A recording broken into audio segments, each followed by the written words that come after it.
Liberdade de expressão se converteu em um tema de grande importância e visibilidade no Brasil.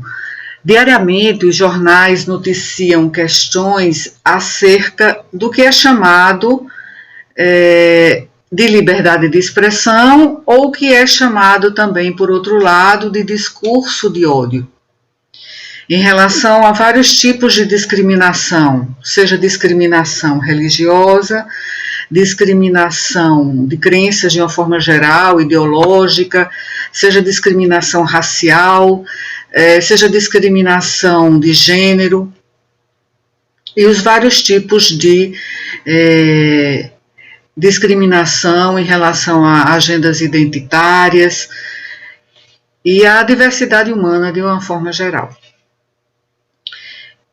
E muitas vezes essa questão da liberdade de expressão é evocada quando aparecem polêmicas na mídia, por exemplo, quando aparecem peças publicitárias ou discursos de políticos ou mesmo filmes, né, como é o exemplos, aliás, recentes, daquele grupo Porta dos Fundos, né, que geralmente no final do ano apresenta na Netflix um filme, e é um filme realmente carregado de aspectos bastante polêmicos, e muitas vezes muitas pessoas se sentem ofendidas em sua crença religiosa pela temática, pelo motivo que adotam esses artistas. Então, o direito de ridicularizar, né, um grupo religioso, por exemplo, uma crença, ou então o direito de ridicularizar, né, dos shows, né, de comédia, das charges, né, como encarar isso de uma forma mais precisa, né, e sem tanta ambivalência.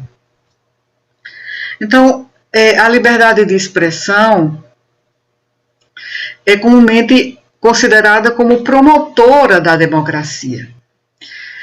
A democracia se baseia no princípio de autogoverno, segundo o qual as decisões políticas, em última instância, pertencem a nós, cidadãos e cidadãs, diretamente ou por meio dos nossos representantes. Então, a liberdade de expressão é considerado o quarto pilar da democracia. A democracia é o governo, como sabemos, para o povo, do povo e pelo povo.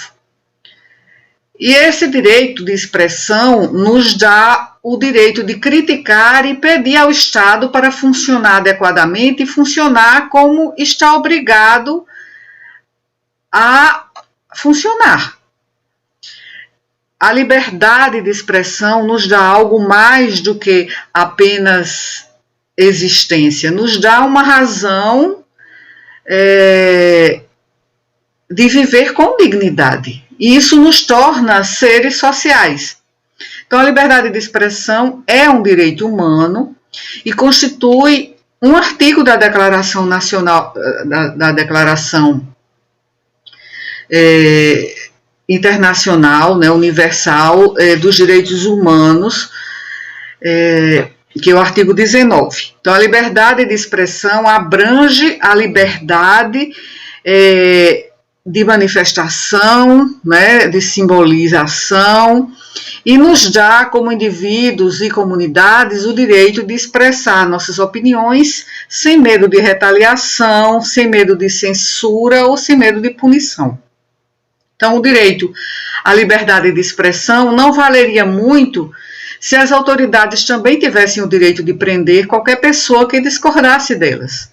Então, a mídia eficaz também depende da base jurídica de que a liberdade de expressão dá o direito de funcionar e denunciar livremente às vezes de forma crítica, sem ameaça ou medo, né, de retaliações. Então, a liberdade de expressão não é um direito absoluto também. Não protege, por exemplo, em relação ao discurso de ódio ou a incitação à violência. E dito isso, muitos outros direitos intrínsecos à nossa vida diária se baseiam e se entrecruzam com essa proteção do pensamento livre e da expressão individual. Então, a liberdade de expressão abrange tudo, desde a sátira, né, que vemos diariamente nos meios de comunicação, até campanhas políticas e conversas em nossa própria casa, no nosso trabalho. E é um direito humano fundamental, que permite aos cidadãos falar livremente e sem interferências. Então, como mencionamos antes em algumas videoaulas e também aulas gravadas, temos repetido algumas vezes, né, a máxima de Francis Bacon, que conhecimento é poder. Né? Então, o conhecimento não pode ser bloqueado, não pode ser censurado. E na mídia impressa, na mídia online, ou na TV, ou no rádio, deve haver uma livre troca de informações e as pessoas não podem estar totalmente cientes do que está acontecendo ao seu redor e no mundo inteiro, se não houver essa liberdade de expressão.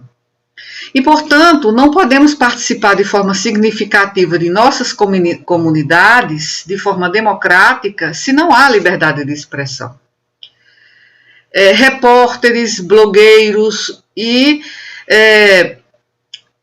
jornalistas de meios de comunicação, né, da grande imprensa, né, tanto locais quanto nacionais, podem manter as pessoas informadas sobre o que está acontecendo no mundo, né, o que está acontecendo ao nosso redor.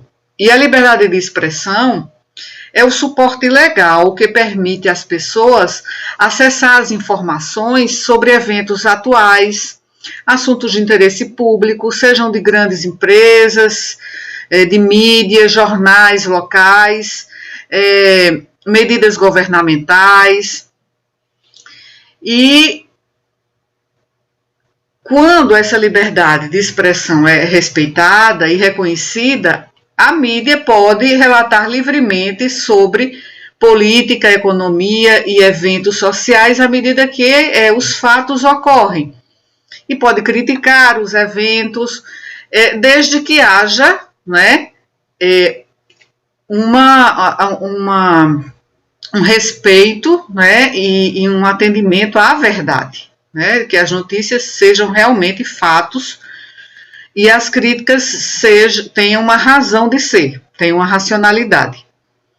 Então, a liberdade de expressão é um valor fundamental no processo democrático.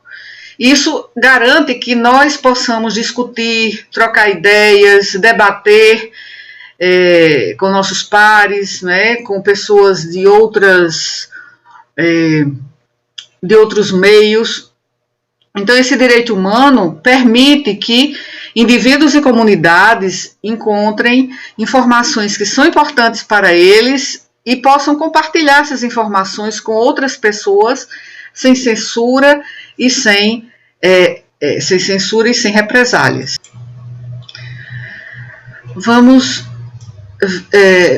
colocar aqui. Vamos nos reportar agora a alguns aspectos filosóficos e históricos, né, como não poderia deixar de ser, ao revisar, né, de forma narrativa ou analítica, uma questão como a liberdade de expressão.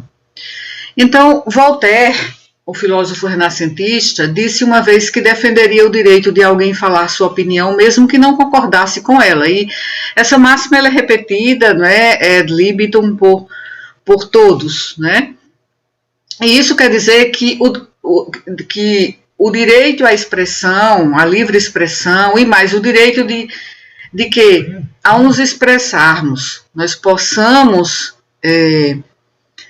fazer isso de uma maneira livre, e também que aceitemos a expressão, as manifestações, as ideias, as crenças do nosso interlocutor,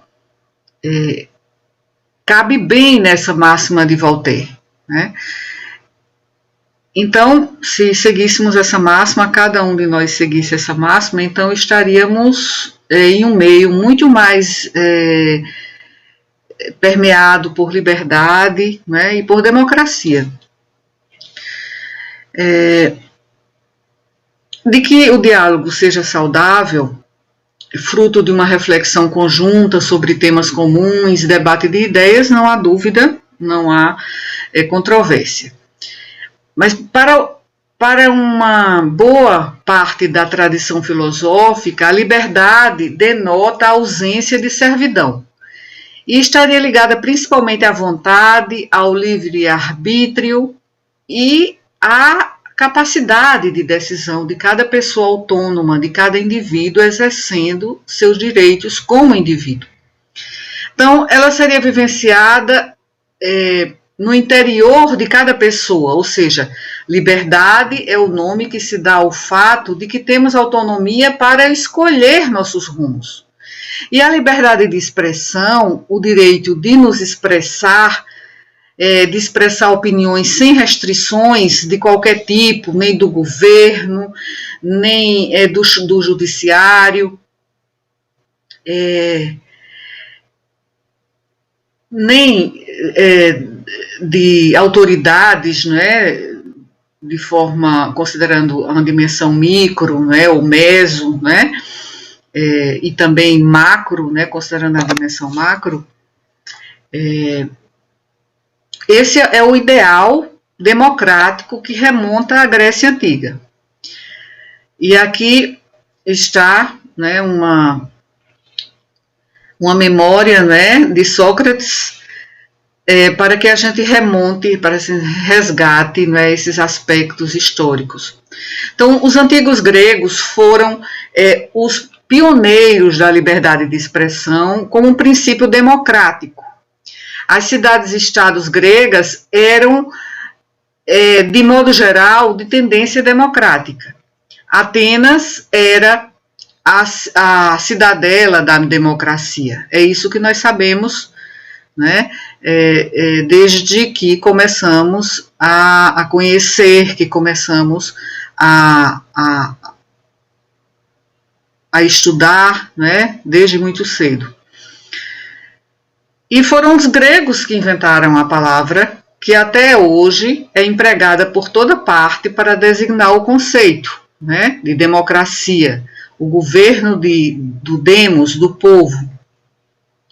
E a igualdade política baseava-se no direito de livre expressão. E a etimologia e a política estão associadas na evolução do idioma grego. Como a luta pela democracia sempre busca, né, como exemplo, né, a democracia na antiga Grécia, onde nasceu, então entraram para a língua mais de 200 palavras compostas contendo os termos isos, né, de igual. E delas, duas das mais importantes eram isotes, igualdade, e isonomia, né, que é a igualdade de todos perante a lei. Duas outras palavras igualmente importantes designavam o direito de se exprimir livremente. Uma pessoa pode se exprimir livremente, que é a isegoria e a isologia. Então, durante o período clássico, também outra palavra surgiu, que é a parresia, né?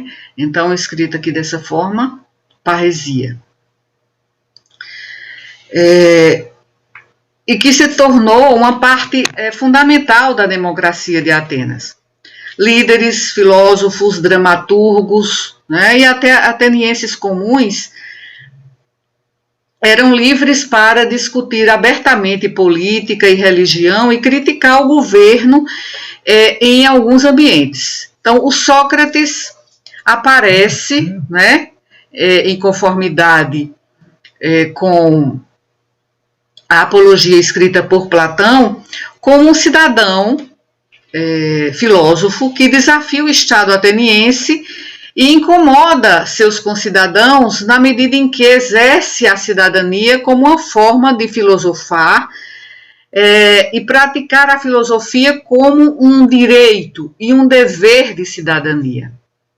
E ao longo da história da filosofia, também fariam jus à contradição entre os que se dizem donos da verdade e aqueles que corajosos se propõem a refletir, a questionar. E o que isso tem a ver com Sócrates, né? Então, o filósofo mais influente da cultura ocidental foi destinado à pena capital, né? Pela tenaz defesa de suas ideias. E essa lembrança foi eternizada pelo pintor francês Jacques-Louis David, né, no século XVIII, que traz a história ocorrida em 399 a.C., em Atenas, quando alguns dos seus mais louváveis cidadãos acusam o pensador Sócrates de não venerar os deuses considerados na cidade, além de apresentar iniciações religiosas que não aquelas consagradas pela égide que era sagrada naquele tempo. Então, a verdade para Sócrates é alcançada por meio do diálogo. É como se alguém batesse uma pedra, né? Até que, ou então friccionasse uma pedra sobre a outra, até que surgisse o fogo, né? Então, até o fim de sua vida, tudo que Sócrates queria não era defender suas ideias, mas buscar diálogo, buscar a verdade através da sua maiêutica. Então, por isso ele reconheceu que é melhor ser condenado injustamente que de modo injusto. Que de modo justo, né? É melhor ser condenado injustamente que de modo justo. Então, a justiça, o bem e a verdade guiam para um diálogo e posicionamento para com os cidadãos atenienses. E ao fim da história disse que Sócrates morreu por Atenas como mártir. Isso foi seus discípulos que descreveram, não é? Porque não foi Sócrates que escreveu sobre sua filosofia. Sócrates é um personagem quase mítico na filosofia. Então, uma imagem que representa o amor à sabedoria, verdade e justiça. Não foi esse mesmo personagem, esse filósofo, que deu continuidade ao diálogo e pela busca da verdade, mas os seus discípulos, Platão, Aristóteles e outros discípulos. Assim mesmo, a filosofia não é uma pessoa, mas tem em si o dever de estar em constante diálogo. Então, voltamos aqui à palavra grega antiga parresia, que significa liberdade de expressão, ou falar francamente. Então, o termo apareceu pela primeira vez na literatura grega por volta do final do século V a.C., mas os gregos antigos chamavam de isegoria, de um lado, e parresia, de outro. Então, são termos tão antigos quanto a própria democracia. E hoje, ambos os termos são frequentemente traduzidos como liberdade de expressão, mas seus significados eram e são distintos. Na Atenas antiga, isegoria descreveu o direito igual dos cidadãos de participar do debate público na Assembleia Democrática. E parresia a licença para dizer o que se pensava, no que se acreditava. Então, os dois conceitos antigos de liberdade de expressão vieram a moldar nossas noções democráticas liberais modernas de maneiras, assim, instigantes, mas também esquecidas. Mas mais importante é compreender que não existe mas dois conceitos de liberdade de expressão, e que esses dois estão frequentemente em tensão, se não em conflito total. Isso ajuda a explicar a forma frustrante dos debates contemporâneos e porque muitas vezes parece que falamos um do outro quando se trata das coisas que mais importam, né? Então, como forma de liberdade de expressão, a isegoria era essencialmente política. Seu concorrente, a parresia, era mais expansivo. E aqui, novamente, a tradução como em inglês, liberdade de expressão, e em português também, pode ser enganosa. O grego significa algo como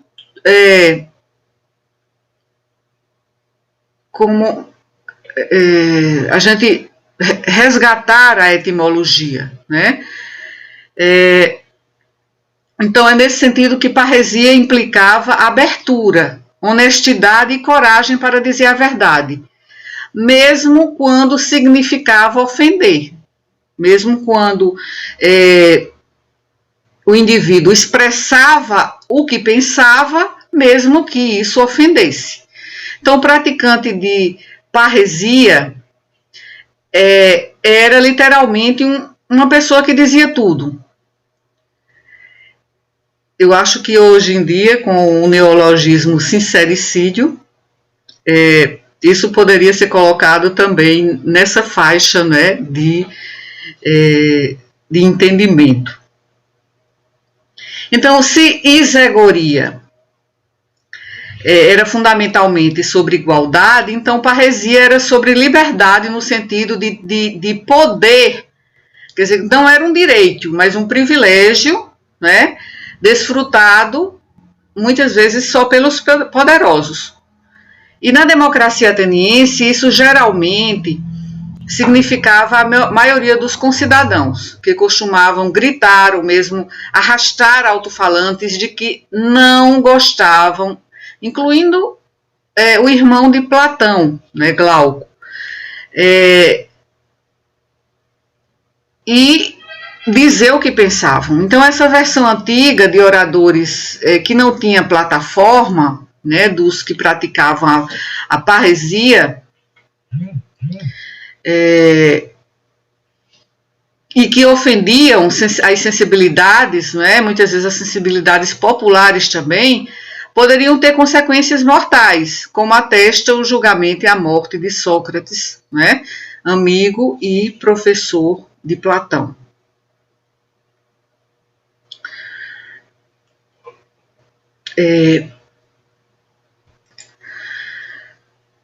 O direito à liberdade de opinião é o direito de ter opiniões sem interferência e não pode estar sujeito esse direito a qualquer exceção ou restrição. Então, o direito à liberdade de expressão se estende a qualquer meio, incluindo comunicação escrita e oral, a mídia de uma forma geral, protesto público, a radiodifusão, obras artísticas e publicidade comercial. Então, é um direito que se estende a qualquer meio, mas não é absoluto, porque ele traz consigo responsabilidades especiais e pode ser restringido por diversos motivos. Por exemplo, as restrições podem estar relacionadas à filtragem de acesso a determinados sites da internet, a insistência na violência ou a classificação de material artístico de uma forma que não é unânime, né? Então, o princípio da liberdade de expressão, como falamos há pouco, se desenvolveu historicamente, né? Mas, e remontamos isso à Grécia clássica, mas foi após o advento da imprensa, né, com os jornais, e significativamente depois, né, da alfabetização em massa, né, por meio da educação pública obrigatória, que houve uma mais rápida, né, formação desse conceito, né, e também a assimilação desse conceito de liberdade de expressão. Então, por isso, e falando em filosofia, coloquei aqui as fotos de Kant, né, aqui, e de John Stuart Mill. Então, radical para 1780 e pouco, né, quer dizer, já para o final do século XVIII, o argumento do filósofo alemão Immanuel Kant, um filósofo prussiano, né, amplamente considerado como o principal filósofo da era moderna, e seu argumento em favor da liberdade de expressão, que ele chamou de uso público da razão, era especificamente dependente de restrições não democráticas e não liberais a todas as outras liberdades civis. Então, Kant aplaudiu o slogan que atribuiu a Frederico Grande, entre aspas, argumente o quanto quiser e sobre o que quiser, mas obedeça. O otimismo de Kant sobre o uso público da razão era tão grande que superava qualquer preocupação com a autocracia. E, embora seja um argumento importante no desenvolvimento da liberdade de expressão, a posição geral de Kant está obviamente fora de lugar para as democracias contemporâneas. E John Stuart Mill, filósofo e economista inglês, né, considerado por muitos como o filósofo de língua inglesa mais influente do século XIX, escrevendo 75 anos depois de Kant, temia a democracia como a tirania da maioria, mas a aceitava mais do que Kant. Então, Mill não postulou uma relação antagônica entre a liberdade de expressão e outras liberdades civis, né, como Kant havia feito. Mas, para justificar a liberdade de expressão, ele também a distinguiu claramente da ação. E a posição de Mill repousava em um otimismo semelhante sobre as melhores ideias, triunfando sobre as questionáveis, as ideias mais questionáveis e que seriam potencialmente prejudiciais, negativas. Então, Mill vai muito além com a visão utilitarista, né? Foi um filósofo que defendeu o utilitarismo, de que mesmo ideias falsas e terríveis poderiam fortalecer ideias verdadeiras e melhores. Então, são essas ideias desses dois filósofos sobre essa questão da liberdade de expressão. E aí é que a gente entra em um aspecto muito importante, e aí onde entra a controvérsia, né, no sentido de que alguns crimes são cometidos com o uso da linguagem, né, como acontece com ameaças, calúnias, notícias falsas, assédio, conspiração, chantagem, né? E essas questões, né, de expressão também, mas não estão protegidos, né, pelo direito, o direito à liberdade de expressão. Então, esses aspectos, eles são considerados fora, né, da proteção do direito a essa liberdade de expressão sem uma devida contenção. Parece que nem se consegue, né, encaixar, né, em um conceito satisfatório de fala. E é o que a gente vê, né, sendo qualificado muitas vezes nas mídias sociais como discurso de ódio. Mas existem alguns outros tipos de discurso que geram controvérsias, né? Quando se trata de discurso de ódio, discursos que incitam a violência, por exemplo. Esses discursos, né, isso já está bem dentro do entendimento do que deve ser contido, o que não está contemplado no direito de liberdade de expressão.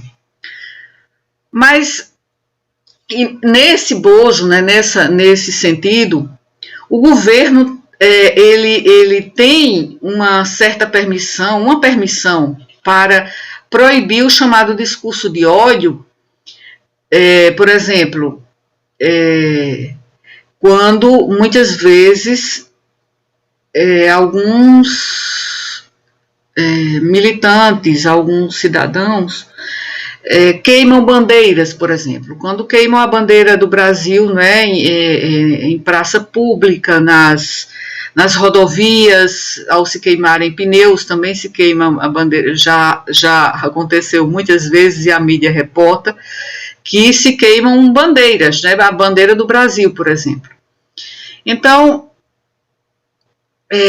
nesse caso, né, esse ato que seria simbólico não é um discurso expresso pela fala, mas é um ato, não é, simbólico, e que expressa uma ideia, expressa uma crença ou uma vontade, né, de manifestação de um cidadão. Então, nesse caso, por exemplo, isso estaria contemplado no direito à expressão, né? Então, outras ocorrências também que não são defensáveis, né, mas que muitas pessoas creem que é defensável, né, por conta de seu pensamento ideológico, né, mas, por exemplo,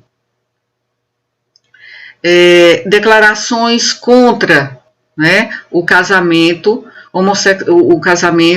de pessoas do mesmo sexo, né? Essa questão, essa declaração, né, imporia uma restrição inconstitucional ao discurso.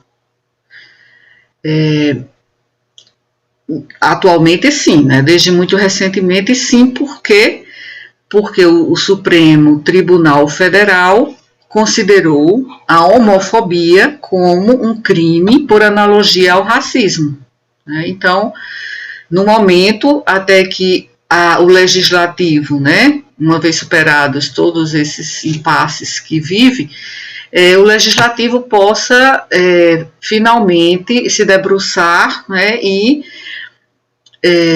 criar uma legislação nesse sentido. Por enquanto, o que vale é a decisão do Supremo Tribunal Federal. Então, esses são dilemas que toda democracia deve enfrentar. E para enfrentar um pouco as coisas, as estipulações constitucionais não são capazes de fornecer solução para todas as situações possíveis, né, de distúrbios, né, nessa questão, né, do discurso contencioso, chamado contencioso, né, que precisa ter uma contenção.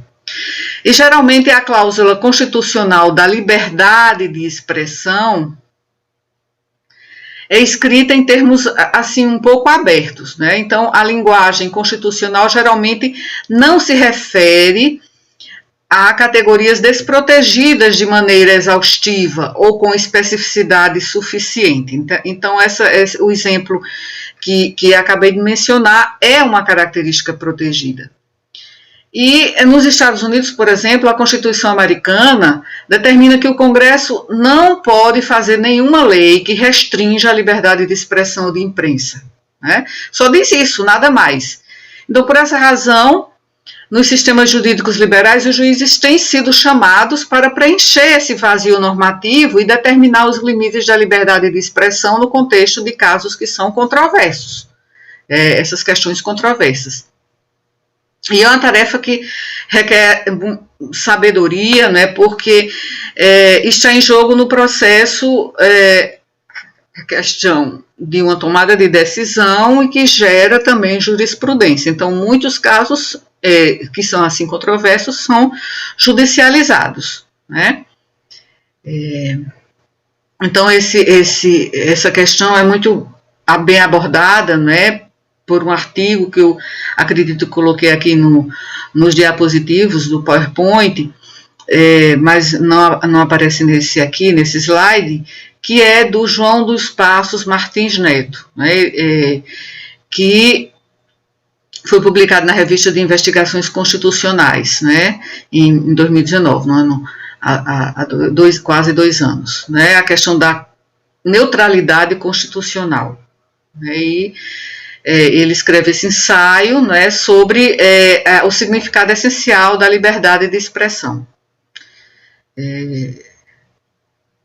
Não coloquei, mas assim, essa questão está bem focada de maneira clara, até para nós que somos leigos, né, nessa área judicial, possamos entender, ou pelo menos nos ajuda a entender algumas decisões, né, que são tomadas nesse sentido, né, dos casos de judicialização.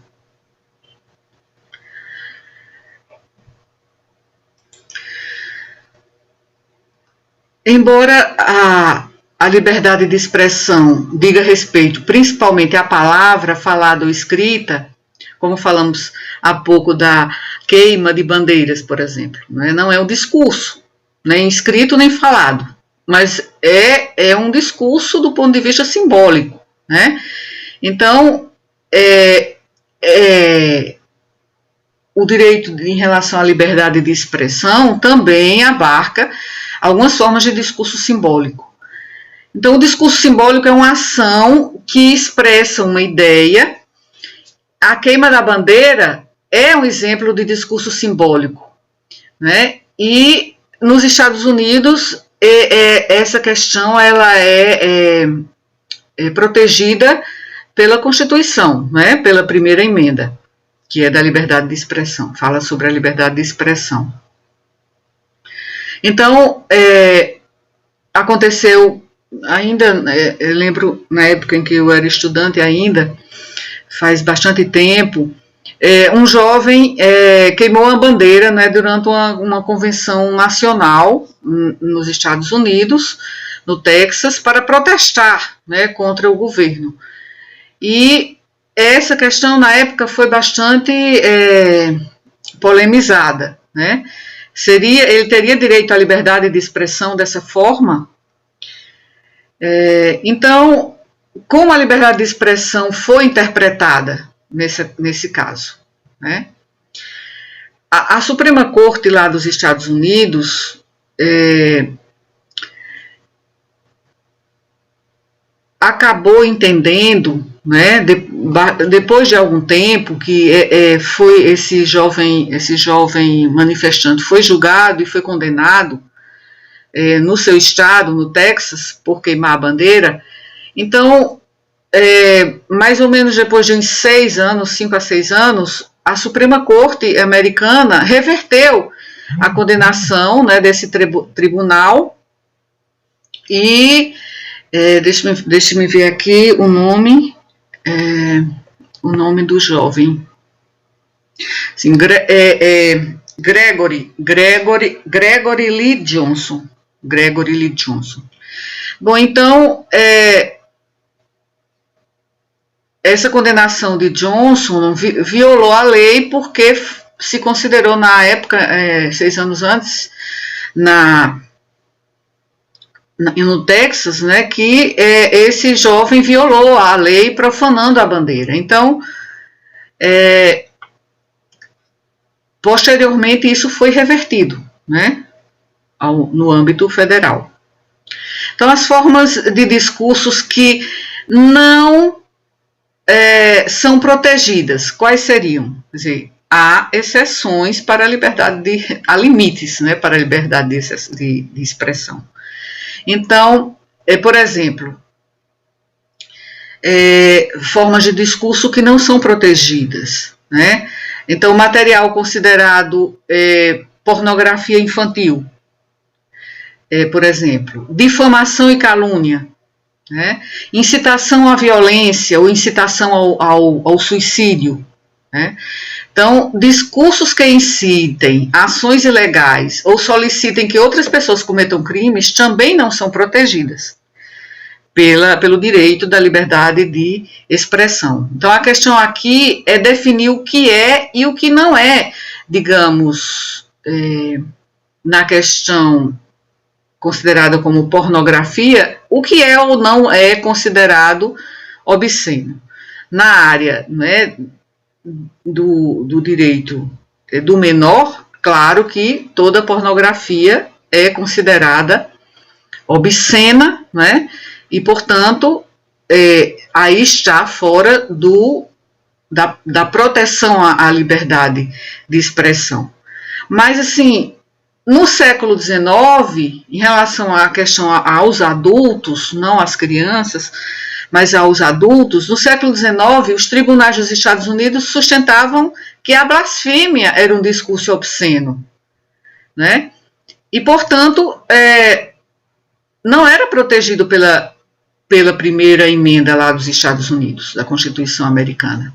Então, essas decisões acabaram sendo anuladas e as pessoas agora têm o direito constitucional de blasfemar o quanto quiserem, né? Então, xingar ou jurar não é o que os tribunais consideram obscenidade. Então, ameaças abertas de danos corporais, golpes ou gritos, por exemplo, uma situação que é bastante, assim, prototípica, né, para exemplificar, por exemplo, alguém grita fogo em um teatro ou um cinema lotado, né? Isso aí é uma questão particular, uma questão à parte, que incitaria pânico e, em decorrência disso, violência, né? Imagine um teatro lotado e alguém diz, né, em alto e grita que o teatro está sofrendo um incêndio, né? Isso são questões, né, que são particulares, né? E também quando há risco de danos corporais, né? E nesse sentido, né, de que vai haver prejuízo para as pessoas. Então, nesse caso, aí é um aspecto à parte, né? Mas não a própria blasfêmia como era no século XIX.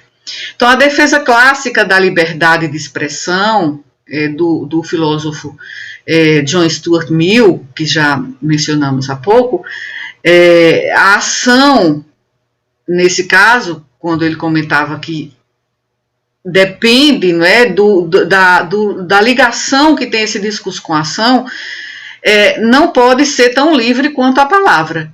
Então, o próprio Stuart Mill dá o exemplo de discurso na frente de uma multidão enfurecida que poderia incitar a violência. Então, no caso do Capitólio, ocorrido recentemente, né, no mês passado de janeiro de 2021, a invasão do Capitólio foi considerada como incitação à violência de um discurso pelo ex-presidente Donald Trump, que foi proferido dias antes. Então, no caso, Mill afirma que esse discurso não deve contar como liberdade de expressão, mas é ação. E quando prejudica as pessoas, né, quer dizer, pessoas morreram nesse evento tão infeliz, né? Então, esse discurso não deve contar como liberdade de expressão, porque ele é prejudicial, então deve ser regulamentado. Então, isso. Vou. E outro exemplo, né,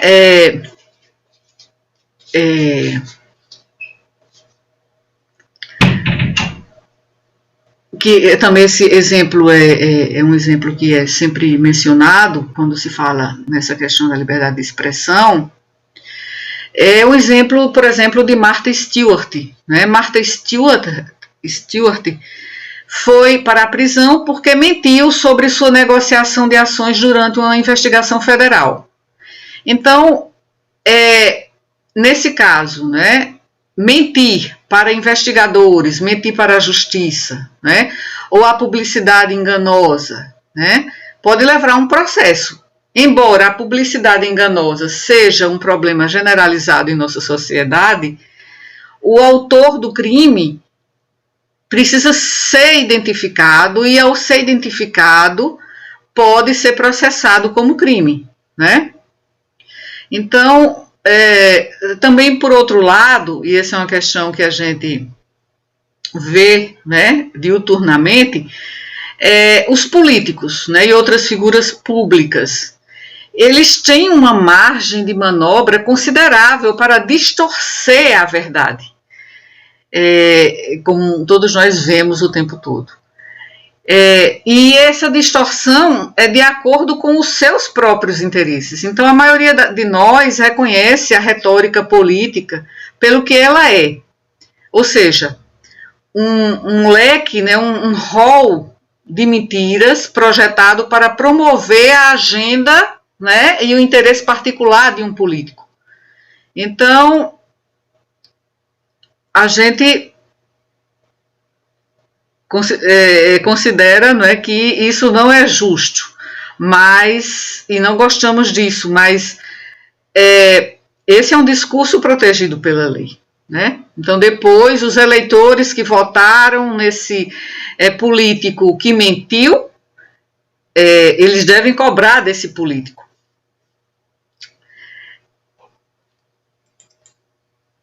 Bom,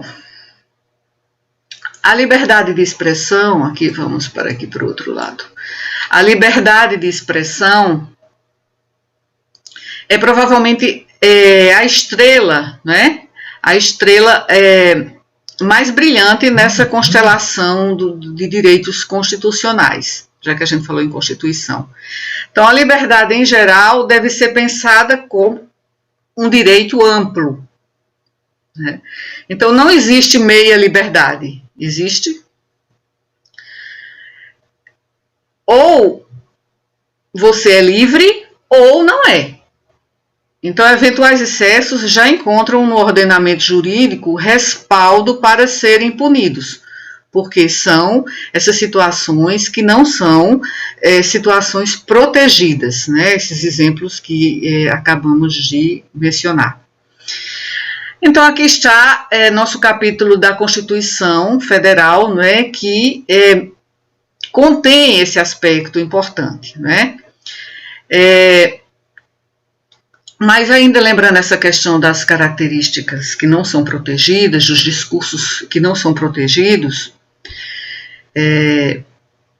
nós podemos considerar que a pessoa é livre e, ao exercer sua liberdade, cometeu um crime ou um dano pelos quais terá que responder. Então, nesse sentido, um dos pontos em que esse autor que eu mencionei há pouco aborda é que qualquer tipo de contenção da liberdade de expressão, ela é indevida e ela configura-se como uma censura se não, digamos assim, atingir outras pessoas ou provocar danos a outras pessoas, né? Ou a incitação à violência, por exemplo. Então, numa primeira abordagem, a liberdade de expressão pode ser definida como o princípio segundo o qual os indivíduos devem ter a liberdade de segurar e expressar ideias, né? Por meio da linguagem oral ou escrita, por gestos simbólicos ou imagens, em qualquer plataforma e sobre uma variedade de assuntos, desde a política à religião, né, que são questões altamente controversas e polêmicas, economia, história, sem temer ou ter algum medo de sofrer censura ou punição. Mas, apesar do que esse conceito assim amplo possa sugerir, a liberdade de expressão não é concebida em lugar nenhum como um direito que concede proteção a tudo o que pode ser proferido. Então nesse artigo que mencionei, na doutrina jurídica da liberdade de expressão, né, pelo menos americana, por exemplo, é muito conhecido o famoso adágio, né, do juiz da Suprema Corte dos Estados Unidos, Oliver Holmes, que proclamou há muito tempo que a proteção mais rigorosa da liberdade de expressão não protegeria um homem em gritar falsamente fogo em um teatro, causando pânico, né, que é aquele exemplo meio prototípico que já mencionei. Então, esse autor a que me referi, Martins Neto, 2019, ele mostra que essa antiga frase desse juiz expressa uma visão que permanece como uma das mais poderosas no pensamento e decisão sobre a liberdade de expressão em todos os lugares. Então, a liberdade de expressão é limitada. Não é que haja meia liberdade, é que ela é limitada. Então, essa liberdade de expressão não abrange todas, 100% das expressões, né? Então, aqui está a Constituição, né? E a Constituição, a liberdade de expressão no Brasil, né, normalmente remete à própria Constituição, né? Então, de certa forma, a nossa cultura é muito acostumada à subserviência, né, à passividade, à reverência ao poder, né, a uma certa forma de subjugação, não é, popular, e isso propicia algo que assim, meio recorrente aqui no nosso país. Nós entregamos com facilidade o nosso poder de decisão ou mesmo nossos direitos, né? Então, entre os diferentes direitos expressos na Constituição, a liberdade de expressão constitui direito especialmente fundamental, porque sua garantia é essencial para a dignidade do indivíduo. E, ao mesmo tempo, para a estrutura democrática do nosso Estado, né? Então, primeiramente, no âmbito da dignidade humana. Então, é fácil intuir a necessidade de se assegurar a liberdade de expressão. Não há uma vida digna, como falamos no início desse vídeo, sem que o sujeito possa expressar seus desejos e convicções. Estamos a 52 minutos. Viver dignamente pressupõe essa liberdade de escolhas existenciais que, concomitantemente, né, devem ser vividas e expressas, né? Então, a nossa Constituição aqui de 1988, né, mostra que o direito à liberdade de expressão foi reintegrado, porque havia sido retirado em constituições anteriores.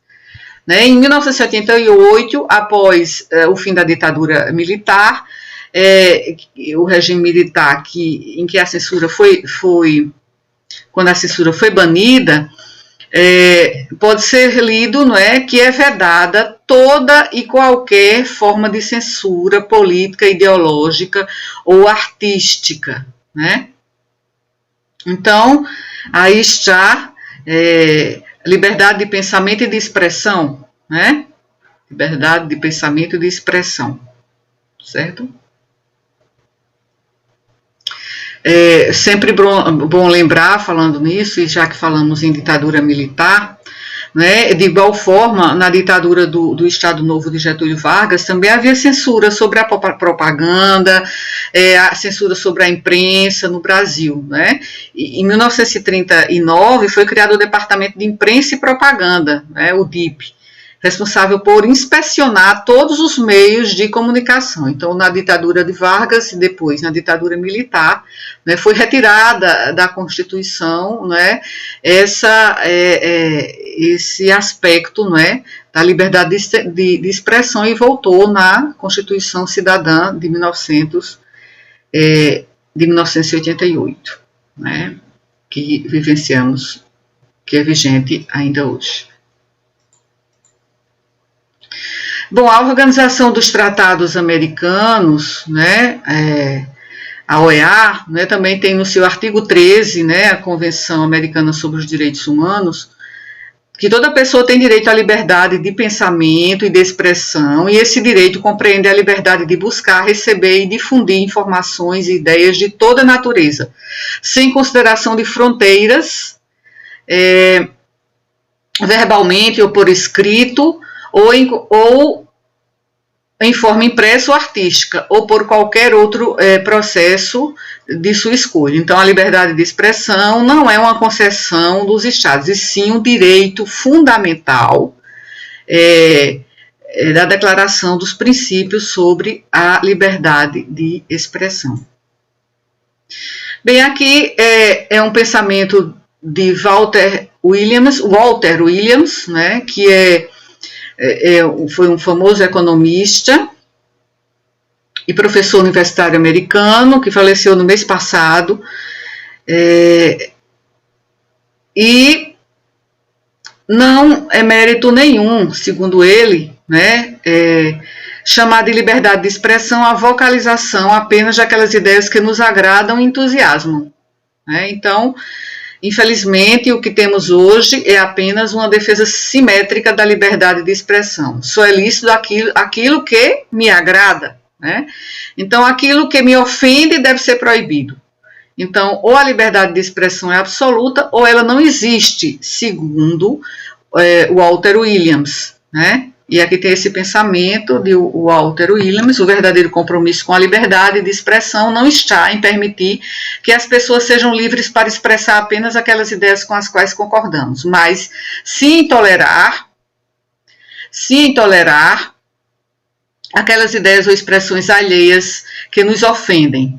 Somos tolerantes quando respeitamos o dissenso e não quando recriamos o consenso. Então, para Williams, é uma situação trágica quando a liberdade de expressão e a investigação requerem proteção em instituições, né, várias, né, inclusive as de ensino superior. Ele estava se referindo à sua própria universidade. Então, o monopólio de ideias, segundo ele, é muito perigoso quando esse monopólio do poder político ou o monopólio na produção de bens e serviços acontece, né? Então, ele também comenta que tiranos, né, em todos os lugares, né, dos nazistas aos comunistas, começaram apoiando os direitos de liberdade de expressão. E ele mesmo pergunta por quê, né? Isso em uma entrevista, e ele mesmo pergunta retoricamente por quê, e ele responde: porque o discurso é importante para a realização dos objetivos de comando e controle, assim que muitos políticos ganham poder, e isso acontece também no meio universitário.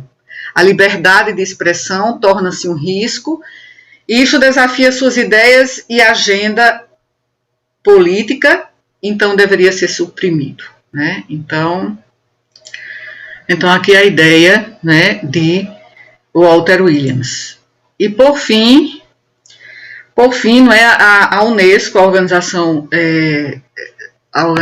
das Nações Unidas para a Educação, Ciência e Cultura, considera que a promoção da liberdade de expressão, a imprensa, né, e a segurança dos jornalistas se encaixam perfeitamente dentro da agenda mais ampla de direitos humanos da Organização das Nações Unidas, né? E isso ressoou, né, em 2018,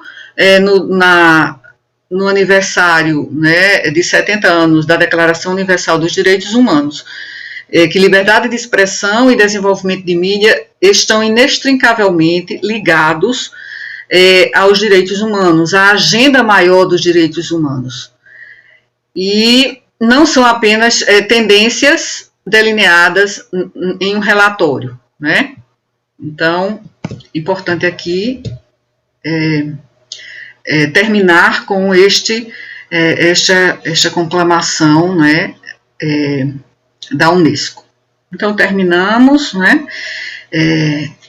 esta breve revisão sobre o direito à liberdade de expressão.